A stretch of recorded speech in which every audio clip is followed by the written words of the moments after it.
ಕೌಟುಂಬಿಕ ವರಸದ ಹಿನ್ನೆಲೆಯಲ್ಲಿ ಪತಿಯೊಬ್ಬ ತನ್ನ ಪತ್ನಿ ಹಾಗೂ ನಾದಿನಿಯನ್ನ ಅತ್ಯಂತ ಭೀಕರವಾಗಿ ಕೊಲೆ ಮಾಡಿರುವ ದಾರುಣ ಘಟನೆ ಚಿಂತಾಮಣಿಯ ನಗರದ ಜೆಜೆ ಕಾಲೋನಿಯಲ್ಲಿ ಮುಂಜಾನೆ ನಡೆದಿದೆ. ಕೋಲಾರ ಕಲ್ಪೇಟೆ ಮೂಲತಃ ನಿವಾಸಿ 30 ವರ್ಷದ ಏಜಾಜ್ ಕೊಲೆ ಮಾಡಿದ ಆರೋಪಿಯಾಗಿದ್ದಾನೆ. ಘಟನೆಯಲ್ಲಿ ಆರೋಪಿಯ ಪತ್ನಿ ಶ್ಯಾಮ ಹಾಗೂ ಆಕೆಯ ತಂಗಿ ರೇಷ್ಮಾ ಕ್ರೂರವಾಗಿ ಹತ್ಯೆಗೊಳಗಾದ ದುರ್ದೈವಿಗಳಾಗಿದ್ದಾರೆ. ಪೊಲೀಸ್ ಮೂಲಗಳ ಪ್ರಕಾರ ಆರೋಪಿ ಏಜಾಜ್ ಮತ್ತು ಮೃತ ಶ್ಯಾಮ ದಂಪತಿಗೆ 2 ಗಂಡು ಮಕ್ಕಳು ಹಾಗೂ 1 ಹೆಣ್ಣು ಮಗುವಿದೆ. ಕಳೆದ 3-4 ತಿಂಗಳುಗಳಿಂದ ದಂಪತಿಗಳ ನಡುವೆ ತೀವ್ರ ಸ್ವರೂಪದ ಕೌಟುಂಬಿಕ ಕಲಹಗಳು ನಡೆಯುತ್ತಿದ್ದವು. ಇದೇ ವರಸದ ಹಿನ್ನೆಲೆಯಲ್ಲಿ ಭಾನುವಾರ ರಾತ್ರಿ ಕೋಲಾರದಿಂದ ಚಿಂತಾಮಣಿಯಲ್ಲಿರುವ ಪತ್ನಿಯ ಮನೆಗೆ ಏಜಾಜ್ ಬಂದಿದ್ದನು. ರಾತ್ರಿಯೂ ಇಬ್ಬರ ನಡುವೆ ಗಲಾಟೆ ನಡೆದಿತ್ತು. ಸೋಮವಾರ ಮುಂಜಾನೆ 6 ಗಂಟೆಯ ಸುಮಾರಿಗೆ ಗಲಾಟೆ ವಿಕೋಪಕ್ಕೆ ತಿರುಗಿದೆ. ಇದರಿಂದ ಕೋಪೋದ್ರಿಕ್ತವಾದ ಏಜಾಜ್ ಪತ್ನಿ ಶ್ಯಾಮ ಮತ್ತು ನಾದಿನಿ ರೇಷ್ಮಾ ಇಬ್ಬರನ್ನ ಭೀಕರವಾಗಿ ಹತ್ಯೆ ಮಾಡಿದ್ದಾನೆ. ಕೊಲೆ ಮಾಡಿ ಮಕ್ಕಳೊಂದಿಗೆ ಪರಾರಿ. ಬಳಿಕ ಪೊಲೀಸ್ ಠಾಣೆಗೆ ಶರಣು. ಡಬಲ್ ಮರ್ಡರ್ ಮಾಡಿದ ಬಳಿಕ ಆರೋಪಿ ಏಜಾಜ್ ತನ್ನ 3 ಮಕ್ಕಳನ್ನ ಕರೆದುಕೊಂಡು ಸ್ಥಳದಿಂದ ಕೋಲಾರಕ್ಕೆ ಪರಾರಿಯಾಗಿದ್ದನು. ಮಕ್ಕಳನ್ನ ಕೋಲಾರದ ತನ್ನ ಮನೆಯಲ್ಲಿ ಬಿಟ್ಟು ತದನಂತರ ಕೋಲಾರದ ಗಲ್ಪೇಟೆ ಪೊಲೀಸ್ ಠಾಣೆಗೆ ತೆರಳಿ ತಾನೇ ಸ್ವತಃ ಶರಣಾಗಿದ್ದಾನೆ. ಆರೋಪಿ ಶರಣಾದ ವಿಷಯ ತಿಳಿಯುತ್ತಿದ್ದಂತೆ ಚಿಂತಾಮಣಿ ನಗರ ಠಾಣೆಯ ಪೊಲೀಸರು ಕ್ಷಿಪ್ರ ಕಾರ್ಯಾಚರಣೆ ನಡೆಸಿ ಆರೋಪಿಯನ್ನ ತಮ್ಮ ವಶಕ್ಕೆ ಪಡೆದಿದ್ದಾರೆ. ಸ್ಥಳಕ್ಕೆ ಹಿರಿಯ ಪೊಲೀಸ್ ಅಧಿಕಾರಿಗಳ ಭೇಟಿಯ ವಿಷಯ ತಿಳಿಯುತ್ತಿದ್ದಂತೆ ಘಟನಾ ಸ್ಥಳಕ್ಕೆ ಜಿಲ್ಲಾ ಪೊಲೀಸ್ ವರಿಷ್ಠಾಧಿಕಾರಿ ಕುಶಾಲ್ ಚೌಕ್ಷಿ, ಹೆಚ್ಚುವರಿ ಪೊಲೀಸ್ ವರಿಷ್ಠಾಧಿಕಾರಿ ಜಗನ್ನಾಥ್ ರಾಯ್ ಸೇರಿದಂತೆ ಚಿಂತಾಮಣಿ ನಗರ ಮತ್ತು ಗ್ರಾಮಾಂತರ ಠಾಣೆಯ ಹಲವು ಇನ್ಸ್ಪೆಕ್ಟರ್ಗಳು ಹಾಗೂ ಅಧಿಕಾರಿಗಳು ಭೇಟಿ ನೀಡಿ ಪರಿಶೀಲನೆ ನಡೆಸಿದ್ದಾರೆ. ಈ ಭೀಕರ ಘಟನೆಗೆ ಸಂಬಂಧಿಸಿದಂತೆ ಚಿಂತಾಮಣಿ ನಗರ ಪೊಲೀಸ್ ಠಾಣೆಯಲ್ಲಿ ಪ್ರಕರಣ ದಾಖಲಾಗಿದ್ದು ಪೊಲೀಸರು ಮುಂದಿನ ತನಿಖೆಯನ್ನ ಕೈಗೊಂಡಿದ್ದಾರೆ. ಒಂದೇ ಮನೆಯಲ್ಲಿ 2 ಯುವತಿಯರ ಭೀಕರ ಕೊಲೆಯಾಗಿರುವುದರಿಂದ ಜೆಜೆ ಕಾಲೋನಿಯ ನಿವಾಸಿಗಳಲ್ಲಿ ಸದ್ಯ ಆತಂಕದ ವಾತಾವರಣ ನಿರ್ಮಾಣವಾಗಿದೆ.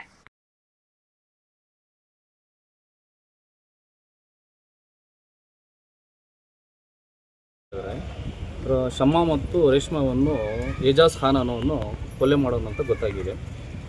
ನಾವು ಬೆಳಗ್ಗೆ ಫೋನ್ ಮಾಡಿದ್ವಿ, ಮಗುಗೆ ರೆಗ್ಯುಲರ್ ಮಾತಾಡೋಕ್ಕೆ 8:30 ಕಾಲ್ ಮಾಡ್ತಾರೆ, ಎದ್ದೊಳಿದಾರೆ ಮಕ್ಕಳು ಸೇರಿಸಿದಾರೆ ಅಂತ. ಆ ಕಾರಣಕ್ಕೆ ಕಾಲ್ ಮಾಡೋವಾಗ ಕಾಲನ್ನು ಮಗು ರಿಸೀವ್ ಮಾಡಿಲ್ಲ. 2 ಮಕ್ಕಳು ಫೋನ್ ರಿಸೀವ್ ಮಾಡಿದ್ದಕ್ಕೆ ಅಕ್ಕಪಕ್ಕವ್ರಿಗೆ ನಾವು ಇನ್ಫಾರ್ಮ್ ಮಾಡಿದ್ರೆ ಅವರು ಬಂದು ಹೇಳಿದ್ರು ಈ ಥರ ಆಗಿದೆ, ಬೆಳಗಿನ ಜಾವನೇ ಮಕ್ಕಳು ಕರ್ಕೊಂಡು ಹೋಗೋಣ ಅಂತ ಗೊತ್ತಾಗಿದೆ. ಏಜಾಜ್ ಖಾನ್ ಅನ್ನೋನು ಮಕ್ಕಳನ್ನು, ನನ್ನ ನಾದಿನಿ 2 ನಾದಿನಿಗಳನ್ನು ಶಮ ಮತ್ತು ರೇಷ್ಮಾ ಅವಳಿಯನ್ನು ಕೊತ್ತನ್ನು ಕೊಯ್ದು ಅವನ ಮಕ್ಕಳನ್ನು ಕರ್ಕೊಂಡು ಹೋಗಿ ಕೋಲಾರಲ್ಲಿ ಸರೆಂಡರ್ ಆಗೋಣ ಅಂತ ಗೊತ್ತಾಗಿದೆ. ಯಾವಾಗೂ ಮದುವೆ ಮಾಡಿ ನಾನು ಅದೇ ಕಿರುಕುಳ, ಹಣಕಾಸಕ್ಕಾಗಲಿ ಕಿರುಕುಳ ಆಗಲಿ, ಮಂಟಿ ಮಕ್ಕಳು ಚೆನ್ನಾಗಿ ಸಾಕ್ತಾ ಇರಲಿಲ್ಲ. ಆ ಕಾರಣಕ್ಕೆ ಯಾವಾಗೂ ನಡೀತಾ ಇದ್ದಿದೆ ಗಲಾಟೆಗೆ. ನಾವು ಅದನ್ನೆಲ್ಲವನ್ನು ತಾಳ್ಮೆ ಮಾಡ್ಕೊಂಡು ಇಜ್ಜಿ ಸಹಿಸ್ಕೊಂಡು ಹೋಗ್ತಾ ಇದ್ರಿ. ಅವ್ರ ತಾಯಿ ತೀರ್ಕೊಂಡು ಒಂದು 6 ತಿಂಗಳಾಯಿತು. 6 ತಿಂಗಳಿಂದ ಕಿರುಕುಳ ಜಾಸ್ತಿ ಆಯಿತು. ಕಿರುಕುಳ ಜಾಸ್ತಿ ಆದ ಮೇಲೆ ಆ ಮಗು ಏನು ಮಾಡಿತ್ತು, ಒಂದು 2 ತಿಂಗಳಿಂದ ಜಗಳ ಮಾಡ್ಕೊಂಡು ಬಂದು ನಮ್ಮ ಮನೇಲಿ ಸೇರಿತ್ತು. ಅವ್ರ ತಾಯಿ ಮನೇಲಿ ಬಂದಿತ್ತು. ಅರ್ಥ ಆಯ್ತಾ? ರೇಷ್ಮಾ ಅನ್ನೋ ಮಗು ನಮ್ಮ ಮನೇಲಿ ಇದ್ದಿದ್ದು. ಆ ಮಗುಗೆ ನಾವೇನು ಮಾಡಿದ್ರಿ, ಈಗ ಒಂಟಿ ಮಗು ಇದೆ ಅಂತೇಳಿ ಇಬ್ಬರನ್ನು ಸೇರಿಸಿ ಒಂದೇ ಗೂಡಲ್ಲಿಕ್ಕಿ 2 ತಿಂಗಳಿಂದ ಆ ಮಕ್ಕಳನ್ನು ನಾವು ನೋಡ್ತಾ ಇದ್ರಿ. ಮೊನ್ನೆಯಿಂದ ಬಂದು ಮಾತಾಡಿಸ್ಕೊಂಡು ಹೋಗಿದ್ರು. ದೊಡ್ಡವರೆಲ್ಲ ನಾವು ಸೇರಿ ನ್ಯಾಯ ಮಾಡಬೇಕು ಅಂತ ಹೇಳಿ ಮನೆಯನ್ನು ಸೇರಿಸಬೇಕು ಅಂತ ತಾಳಿಕೊಂಡಿದ್ರಿ. ತೀರ್ಮಾನದಲ್ಲಿ ತೊಗೊಂಡೋಗಿ ಮುಂಚೆನೇ ಅವನೇನು ಮಾಡ್ದ, ಈ ಥರ ಬಂದು ಕಿರುಕುಳ ಮಾಡಿ ಆತಂಕ ಮಾಡೋದು ಮತ್ತು ಮಗುವನ್ನು ಚೆನ್ನಾಗಿ ನೋಡ್ತಾ ಇರಲಿಲ್ಲ ಅಂತ ಗೊತ್ತಾಗ್ತದೆ. ಗುಡಿಯುವಂಥ ಹ್ಯಾಬಿಟ್ ಇದೆ, ಜೂಜಾಡುವಂಥ ಹ್ಯಾಬಿಟ್ ಇದೆ ಅವನ ಹತ್ರ. ಅವ್ನು ಮದುವೆ ಮಾಡಿದ್ರೆ ಯಾವಾಗ ಇದೆ ಕಿರುಕುಳ ಸರ್. ಮದುವೆಗೆ ಎಷ್ಟು ಅವ್ರ ತಾಯಿ ಇರೋವರೆಗೂ ನಾವು ಸಹಿಸ್ಕೊಂಡು ಹೋಗ್ತಾನೆ ಇದ್ರಿ. ಆ ಮಗುವಿಗೆ ನಾನು ಬೇಡ ಅಂತ ಬಂದು ಹಠ ಮಾಡಿ ಕೂತಿದ್ಲು 2 ತಿಂಗಳಿಂದ. ನಾವೇನು ಮಾಡಿದ್ವಿ, ಹೋಗಬಾರ್ದು ಬೇಡ, ಅಡ್ಜಸ್ಟ್ ಮಾಡ್ಕೊಂಡು ಹೋಗ್ಬೇಕಂತ ತಾಳ್ಮೆಯಿಂದ ನಾವು ಕರ್ಕೊಂಡು ಹೋಗ್ತಾ ಇದ್ವಿ. 5ನೇ ತಾರೀಕು ಬಂದು ಮಾತಾಡ್ತೀರಂತೆಲ್ಲ ನಾವು ಹೇಳಿ ಜನಗಳೆಲ್ಲ ಕೂತಿದ್ವಿ ದೊಡ್ಡವರು. ಕೂತಿ ಮಾತಾಡೋಕೆ ಮುಂಚೆ ಈ ಥರ ಮಾಡೋದು ಕೊಡ್ತಾ ಇದ್ದ ಅವನು.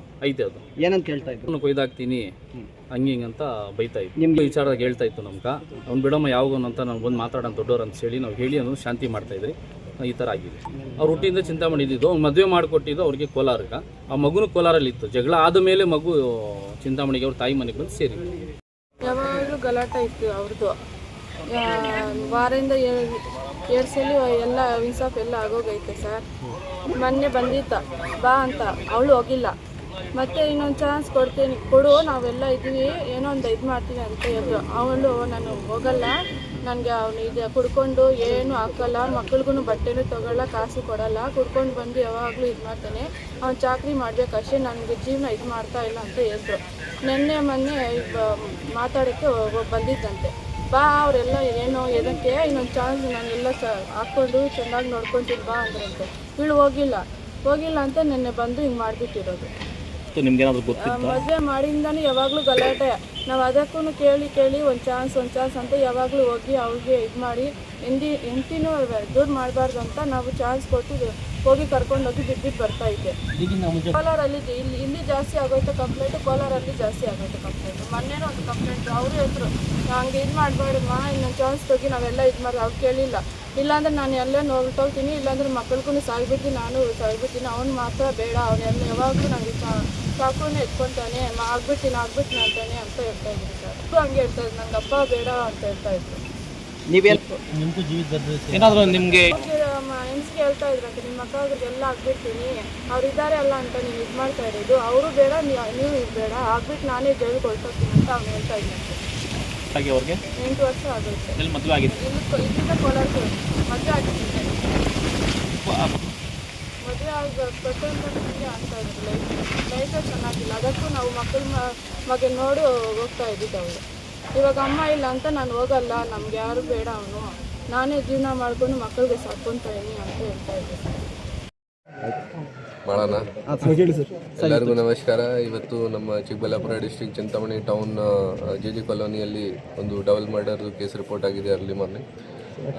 ಬೇಸಿಕ್ಲಿ JJ ಕಾಲೋನಿಯಲ್ಲಿ ಇಬ್ಬರು ಜನ ಲೇಡೀಸ್ದು ನಮಗೆ ಬಾಡಿ ಸಿಕ್ಕಿದೆ. ಒಬ್ಬರು ಲೇಡಿ ರೇಷ್ಮಾ ಮತ್ತು ಇನ್ನೊಬ್ಬರು ಶಮ.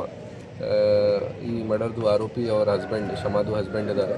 ಅವ್ರದ್ದು ವಾಸ ರೆಹಮತ್ ನಗರ್, ಗಲ್ಪೇಟೆ, ಕೋಲಾರ ಡಿಸ್ಟಿಕಲ್ಲಿ ಇದೆ. ಅವರು ಸುಮಾರು ದಿನದಿಂದ ಇವರದು ಮ್ಯಾರಿಟಲ್ ಡಿಸ್ಪ್ಯೂಟ್ ಏನಾದರೂ ನಡ್ತಾ ಇತ್ತು. ಬೇಸಿಕ್ಲಿ ಶಮಾದು ಮದರ್ ಅಂದರೆ ಆರೋಪಿದು ಮದರ್ ಎಲ್ಲದು ಡೆತ್ ಆಗಿತ್ತು 3-4 ತಿಂಗಳು ಹಿಂದೆ.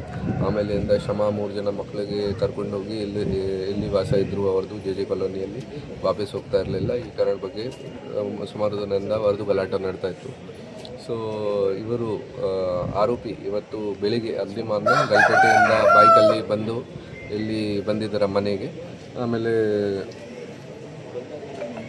ಬೈಕಲ್ಲಿ ಎಲ್ಲಿ ಬಂದಿದ್ದಾರೆ JJ ಕಾಲೋನಿ ಚಿಂತಾಮಣಿಗೆ. ಮತ್ತು ಮನೆಯಲ್ಲಿ ಹೋಗಿ ಇಬ್ಬರು ಜನ ಲೇಡೀಸ್ ಅಂದರೆ ರೇಷ್ಮಾ ಅವ್ರದ್ದು ಯಂಗರ್ ಸಿಸ್ಟರ್ ಶಮಾದು, ಅವ್ರ ವೈಫ್ ಮತ್ತು ರೇಷ್ಮಾದು ಇಬ್ಬರು ಜನದು ಚಾಕುವಿಂದ ಮರ್ಡರ್ ಮಾಡಿದ್ದೀರಾ. ಮತ್ತು 3 ಜನ ಮಕ್ಕಳು ಯಾರು ಇದ್ದರು ಅವ್ರಿಗೆ ವಾಪಸ್ ಕರ್ಕೊಂಡು ಹೋಗಿ ಗಲ್ಪೇಟೆ ಹೋಗಿದ್ದಾರೆ ಬೈಕಿಂದ. ಗಲ್ಪೇಟೆಯಲ್ಲಿ ಇವರು ಅರೌಂಡ್ 8:45 ಸ್ಟೇಷನಲ್ಲಿ ಬಂದು ಸ್ವಂತ ಸರೆಂಡರ್ ಮಾಡಿದ್ದಾರೆ. ವೆಪನ್ ಕೂಡ ನಮಗೆ ಸಿಕ್ಕಿದೆ. ಈಗ ನಾವು ಕಸ್ಟಡಿಯಲ್ಲಿ ತಗೊಂಡಿದ್ದೀವಿ. ಅವರು ಮುಂದೆ ಬೇರೆ ಏನು ಕಾರಣ ಇದೆ ಅಥವಾ ಬೇರೆ ಯಾವುದು ಆ್ಯಂಗಲ್ ಇದೆ ಅದು ಕೂಡ ನಾವು ಪತ್ತೆ ಮಾಡ್ತೀವಿ. ಅದು ಯಾವುದೂ ಇರಲಿಲ್ಲ. ಮೊದಲಿಂದ ಈ ಥರ ಗಲಾಟೆ 3-4 ತಿಂಗಳಿಂದ ಸ್ಟಾರ್ಟ್ ಆಗಿದೆ. ಸಿನ್ಸ್ ಈ ವಾಪಸ್ ಹೋಗ್ತಾ ಇಲ್ಲ ವೈಫ್, ಈ ಥರ ಅವರಿಗೆ ಸಮಸ್ಯೆ ಇತ್ತು. ಅದು ಮೇನ್ ಕಾರಣ ಇದೆ. ಈ ಕಾರಣ ಬಗ್ಗೆ ಇವರು ಈ ಥರ ಬೇಜಾರಾಗಿ ಈ ಥರ ಮಾಡಿದ್ದಾರೆ ಸರ್. ಮತ್ತು ಅವರು ಕುಟುಂಬಸ್ಥರು ಹೇಳೋದೇನೆಂದರೆ ಕೆಲವರು ಅದನ್ನು ನಾವು ವೆರಿಫೈ ಮಾಡ್ತೀವಿ. ನಮಗೆ ಯಾವುದು ಈ ಥರ ಈ ಫ್ಯಾಮಿಲಿಯಿಂದ ಏನು ಕಂಪ್ಲೇಂಟ್ ಈ ಥರದ್ದು ಬರಲಿಲ್ಲ. ಈ ಥರ ಬಂದು ಪ್ರತಿದಿನ ಗಲಾಟೆ ಮಾಡ್ತಾರೆ. ಮೊದಲೇ ಯಾವಾಗೂ ಅಪ್ರೋಚ್ ಮಾಡಿಲ್ಲ ಅವರು. ಮತ್ತು ಇಲ್ಲಿಗಲ್ ಆ್ಯಕ್ಟಿವಿಟೀಸ್ದು ಏನಿದೆ ರೆಗ್ಯುಲರ್ ಆಗಿ ಅವ್ರ ಮೇಲೆ ಕ್ರಮ ತಗೊಳ್ತಾ ಇದ್ದೀವಿ. ಹೆಣ್ಣೆದು ಕೇಸಸ್ ಆಗ್ತಾಯಿದೆ, ಗ್ಯಾಮ್ಲಿಂಗ್ದು ಕೇಸಸ್ ಆಗ್ತಾಯಿದೆ. ಮತ್ತು ಮೊನ್ನೆ ನಾವು ಗಾಂಜಾ ಕನ್ಸ್ಯೂಮರ್ಸ್ ಮೇಲೆ ಯಾರು ಕನ್ಸ್ಯೂಮ್ ಮಾಡ್ತಾ ಇದ್ದಾರೆ ಅಲ್ಲಿ ಸುಮಾರು ಜನ ಮೇಲೆ ಕೇಸಸ್ ರಿಜಿಸ್ಟರ್ ಮಾಡಿದ್ದೀವಿ. ಜೊತೆಗೆ ಗಾಂಜಾ ಪೆಡ್ಲರ್ ಯಾರು ಇದ್ದಾರೆ ಅವ್ರ ಮೇಲೆ ಕೂಡ ಕೇಸ್ ರಿಜಿಸ್ಟರ್ ಮಾಡಿ 3 kg ಜಸ್ಟ್ 3 ದಿನ ಹಿಂದೆ ಅವರಿಂದ ಸೀಸ್ ಮಾಡಿದ್ದೀವಿ. ಸೊ ನಾವು ರೆಗ್ಯುಲರ್ ಆಗಿ ಇಲ್ಲಿ ಆ್ಯಕ್ಷನ್ ತಗೊಳ್ತಾ ಇದ್ದೀವಿ. ಯಾವುದು ಇಲ್ಲಿಗಲ್ ಆ್ಯಕ್ಟಿವಿಟೀಸ್ ಈ ಜಾಗ ಇಲ್ಲ ಸರ್. ಚಿಂತಾಮಣಿಯಲ್ಲಿ all these incidents are not connected. ಅದು ಕನೆಕ್ಟೆಡ್ ಇಲ್ಲ, ಅದು ಸೆಪ್ರೇಟ್ ಇನ್ಸಿಡೆಂಟ್ಸ್ ಇದೆ. ಒಂದು ಮೊನ್ನೆ ಹೂವಿನ ಮಾರ್ಕೆಟ್ ಹತ್ರ ಗಾಡಿ ಪಾರ್ಕಿಂಗ್ ಮಾಡಿದಾಗ ಟೈಮಲ್ಲಿ ಒಂದು ಗಲಾಟೆ ಆಗಿತ್ತು. ಒಂದು ವಾರ ಹಿಂದೆ ಒಬ್ಬರು ಲೇಡಿದು ಈ ಅಂದರೆ ಕಾಲೇಜ್ ಗರ್ಲ್ಗೆ ಏನು ಚುಡಾಯಿಸಿದ್ದಾರೆ, ಈ ಥರ ಒಂದು ಗಲಾಟೆ ಆಗಿತ್ತು. ಸೊ ಇದು ಇನ್ನೂ ಕನೆಕ್ಷನ್ ಇಲ್ಲ ಯಾವುದು ಥರದ್ದು. ಬಟ್ ನಾವು ಡೆಫಿನೆಟ್ಲಿ ನಮ್ಮ ಪೊಲೀಸ್ ಪೆಟ್ರೋಲಿಂಗ್ ಜಾಸ್ತಿ ಮಾಡ್ತೀವಿ. ಆಲ್ರೆಡಿ ಪ್ರತಿದಿನ ಫುಡ್ ಪೆಟ್ರೋಲಿಂಗ್ ಮಾಡ್ತಾ ಇದ್ದಾರೆ. ಸೊ ಮತ್ತೆ ಪ್ರಿವೆಂಟಿವ್ ಆ್ಯಕ್ಷನ್ಸ್ ಕೂಡ ತಗೊಳ್ತೀವಿ. ಸರಿ, ಆರೋಪಿ ಅವರು ಸರೆಂಡರ್ ಮಾಡಿದ್ದಾರೆ ಗಲ್ಪೇಟೆ ಸ್ಟೇಷನಲ್ಲಿ ಸ್ವಂತ ಬಂದು. ಅಲ್ಲಿ ಅವ್ರದ್ದು ಮನೆ ಇದೆ. ಇಲ್ಲಿಂದ ವಾಪಸ್ ಹೋದರು ಅವರು. ಗಲ್ಪೇಟೆ ಸ್ಟೇಷನಲ್ಲಿ ಸ್ವಂತ ಬಂದು ಸರೆಂಡರ್ ಮಾಡಿದ್ದಾರೆ. ಅಲ್ಲಿಂದ ನಮಗೆ ಫಸ್ಟ್ ಮಾಹಿತಿ ಬಂದಿತ್ತು ಗಲ್ಪೇಟೆಯಿಂದ. 3 ಮಕ್ಕಳಿದ್ದಾರೆ. ಅವ್ರಿಗೆ ಕರ್ಕೊಂಡು ಹೋಗಿದ್ದಾರೆ ವಾಪಸ್. ಈಗ ನಾವು ಸಿಕ್ಯೂರ್ ಮಾಡಿದ್ದೀವಿ, ಅವ್ರದ್ದು ಇಂಟರ್ಗೇಷನ್ ಮಾಡ್ತೀವಿ, ಕೇಳ್ತೀವಿ ಅವ್ರಿಗೆ ಎಲ್ಲಿ ಬಿಟ್ಟು ಹೋಗಿದ್ದೀರಾ ಅಥವಾ ಏನು ಮಾಡಿದಾರ, ಏನಾಗಿದೆ ಅದು ಎಲ್ಲ ಅವ್ರಿಗೆ ಇಂಟರ್ಗೇಷನ್ ಮಾಡಿ ಆದಮೇಲೆ ಗೊತ್ತಾಗುತ್ತೆ. ಮಕ್ಕಳಿಲ್ಲ ಸರ್ ಜೊತೆಲಿ ಈಗ? ಅಲ್ಲ, ಅವ್ರಿಗೆ ಮನೆಯಲ್ಲಿ ಬಿಟ್ಟು ಅವರು ಸರೆಂಡರ್ ಮಾಡಿದ್ದಾರೆ.